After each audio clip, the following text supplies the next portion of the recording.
اچھا اقدام ہے فل کورٹ کا بننا، کیونکہ بڑے عرصہ سے ایک ڈیمانڈ چلا آ رہا تھا کہ ہونا چاہیے، اور سیکنڈ یہ کہ جو ڈیسیجن پہلے آئے تھے اس میں تھوڑی سی لوگوں نے دیکھ لیا کہ ججز میں کنسنسس ڈیولپ نہیں ہوا تھا، تو ایک مرتبہ فل کورٹ اس امپورٹنٹ میٹر پہ بیٹھ جائے تاکہ ونس اینڈ فار آل فیصلہ ہو جائے کہ بینچز کون بنائے گا، کیا کیسز کا 14 ڈیز میں ہیئرنگ کا کیا ہوگا، اور جو رائٹ پرووائڈ کر دیا تھا اپیل کا آرٹیکل 184 میں۔ لیکن دیکھو اس میں ایک بنیادی نقطہ ہے، اس میں یہ بات نہیں ہے کہ اس قانون میں کوئی اچھے پوائنٹ نہیں ہے، بہت اچھے پوائنٹس ہیں۔ یہ ضرور ہونا چاہیے کہ آپ کے پاس ایک رائٹ آف اپیل ہو اگر کوئی آپ کے خلاف ایڈورس آرڈر آ جائے، اور یہ بھی اچھی بات ہے آپ کا کیس ود ان 14 ڈیز لگ جائے۔ لیکن اس قانون کا سکم یہ تھا کہ کیا یہ پارلیمان ایک قانون سازی کے ذریعے کر سکتی ہے، یا سپریم کورٹ کی پاور اگر آپ ایکسپینڈ کر لیں اور سپریم کورٹ کے بینچز کے تک آپ رول بنانا چاہیں، اور وہ کیا قانون سازی کے ذریعے ہو سکتا ہے کہ نہیں۔ یہ بات نہیں ہے کہ یہ ایک اچھا قانون ہے تو اس کو جانے دے، کل شاید وہ برا بھی لا لے کے آنا چاہیں تو پھر اس وقت کیا کہیں گے۔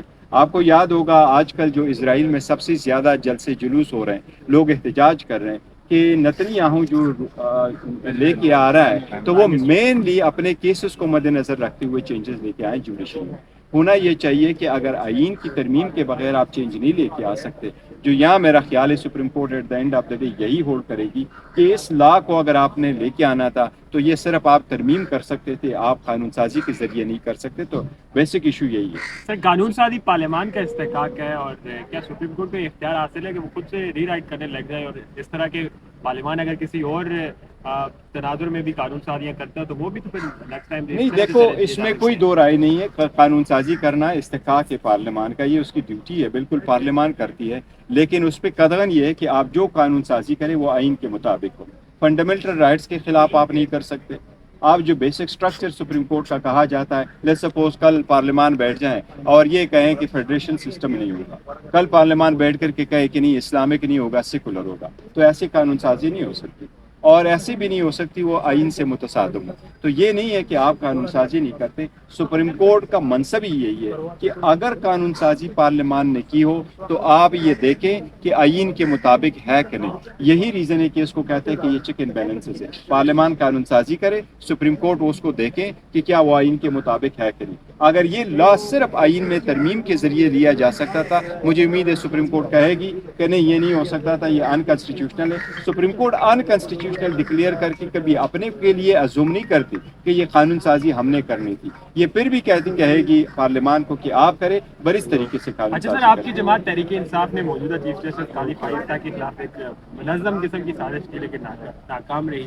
اب چیف جسٹس سے کیا امیدیں ہیں؟ آپ کو ریلیف ملے گی؟ عمران خان کو باہر نکالیں گے؟ دیکھو وہ پی ٹی آئی کی منظم سازش نہیں تھی، اور عمران خان صاحب نے اس پہ ساری بھی کر دیا تھا، اس وقت جو رپورٹ اس کے سامنے آئی تھی، تو دیکھو نا انفارچونیٹلی، لیکن جو ہوا سو ہوا ہے۔ جہاں تک قاضی فائز صاحب کا تعلق ہے، ہمیں فل امید ہے قاضی فائز صاحب، میں ذاتی طور پر سمجھتا ہوں اس کو، وہ ایک اپ رائٹ انسان ہے، میں اس کے سامنے پیش ہوتا رہا ہوں جب وہ چیف جسٹس تھے بلوچستان ہائی کورٹ کے، اور میری ایک رپورٹڈ ججمنٹ بھی ہے بلوچستان ہائی کورٹ کی جس میں ان کے سامنے پیش ہوا تھا۔ اپ رائٹ آدمی ہے، ہمارا اگر قانون کے مطابق رائٹ بنتا ہے تو مجھے امید ہے انشاءاللہ تعالیٰ سپریم کورٹ اور قاضی فیصل صاحب ہمیں وہ رائٹ دے گی ضرور۔ جس طرح پی ٹی ایم نے امیدیں لگائی ہے، آپ کو وہ پوری ہوتی ہوئی نظر نہیں آ رہی؟ دیکھو پی ٹی ایم تو فورم شاپنگ کرتی رہی ہے پہلے بھی اور ابھی بھی، پہلے بھی یہ کہتی رہی ہے کہ جی آپ فل کورٹ بنائیں، بس دو جج بیچ میں نہ بیٹھے، پی ٹی ایم کا اپنا ہے۔ پر میں سمجھتا ہوں کہ اگر قاضی فیصل صاحب کے بعد عدلیہ میں ایک نئی چینج ہم آگے دیکھ رہے ہیں، so let's not discuss politics, امید کرتے ہیں کہ قاضی فیصل صاحب ہر قسم کی جو امپریشن ہے وہ ایکسپیل کریں گے، رول اپ لا کے لیے کوشش کریں گے۔ اچھا سر، فل کورٹ اس وقت بیٹھی ہوئی ہے، لیکن اس وقت سپریم کورٹ کے اندر 57,000 کیسز ہیں پینڈنگ ہے، اگر اسی طرح چلتے رہے تو یہ تو 3 ماہ کے اندر مزید 57,000 ہو جائیں گے پینڈنگ۔ آپ کی بات بالکل صحیح ہے۔ دیکھو سپریم کورٹ کے اگر فل کورٹ بیٹھے تو فل کورٹ 2-3 دن سے زیادہ نہیں ہونے چاہیے، ان کو اپنا ٹائم فریم جو ہے وہ پہلے ڈٹرمنٹ کرنی چاہیے۔ پوری دنیا میں یہی ہوتا ہے، وکیلوں کو کہا جاتا ہے کہ اپنے بریفس ہمارے سامنے فائل کر دے اور ہم آپ کو ہاف این آور سنیں گے۔ سپریم کورٹ کو بھی وہی روش اپنانے چاہیے۔ اگر آپ سارے کورٹوں کو سنیں اور ہفتوں اس طرح سن لیں کیسز تو اس سے باقی لوگوں کے رائٹس جو ہے وہ متاثر ہوں گے، اس لیے ایسا نہیں ہونا چاہیے۔ سیکنڈ، یہ لائیو اسٹریمنگ بھی نہیں ہونا چاہیے۔ میں آج ذاتی طور پہ سمجھتا ہوں کہ یہ ایک پہلا step in the wrong direction ہے۔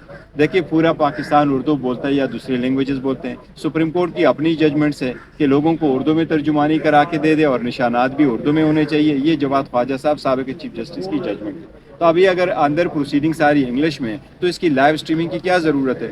دوسری بات ہے کہ لائیو اسٹریمنگ کر کے اتنا ریسورس آپ ضائع کریں گے تو ان کا خاطر خواہ پیدا تو ہے نہیں, عوام تو ٹرسٹ کر رہی ہے. سارا پاکستان تو جاہل نہیں ہے, لائیو اسٹریمنگ ہوتی ہے اور پوری دنیا میں سسٹم کو ٹرانسپیرنٹ کرنے کے دیکھیں لیے جہاں تک انڈیا کا تعلق ہے تو وہ وہاں کورٹوں میں جو لگے سے نصب کیمرے اس کے مطابق ہے. امریکہ میں آج بھی لائیو اسٹریمنگ نہیں ہے. پورے یو ایس میں آپ دیکھیں گے تو اسٹیٹس کے کورٹوں میں ہیں, فیڈرل کورٹس میں آج بھی کیمرے کی اجازت نہیں ہے, یو ایس سپریم کورٹ میں آج بھی کیمرے کی اجازت نہیں. اور یو ایس سپریم کورٹ کے ججز کہتے ہیں کہ اگر آدھا گھنٹہ کی آرگومنٹ سے آپ نے 30 سیکنڈز کی ساؤنڈ بائٹ نکالے, اس کا عوام پہ غلط امپریشن. اچھا سر, یہ آپ کا ذاتی موقف ہے یا تحریک انصاف؟ نہیں, میرا ذاتی موقف ہے کہ نہیں ہونا چاہیے. لائیو اسٹریمنگ سے دیکھیں آپ جب لائیو اسٹریمنگ کر رہے ہیں نا, آپ کا اٹینشن ڈائیورٹ ہوتا ہے کسی اور طرف, اور اس کا فائدہ کیا ہے؟ اب ایسے بھی تو لوگوں کے پاس ادروائز جا رہے ہیں, تو لائیو اسٹریمنگ کریں, ختم کریں, آپ اسے اوپنلی بحث جوڈیشل کریں. ایکٹیویزم کی ایک یہ میں کہتا ہوں یہ پہلا قدم ہے جوڈیشل ایکٹیویزم, لیکن اینی وے چیف جسٹس ہے وہ کر سکتے ہیں, میں سمجھتا ہوں.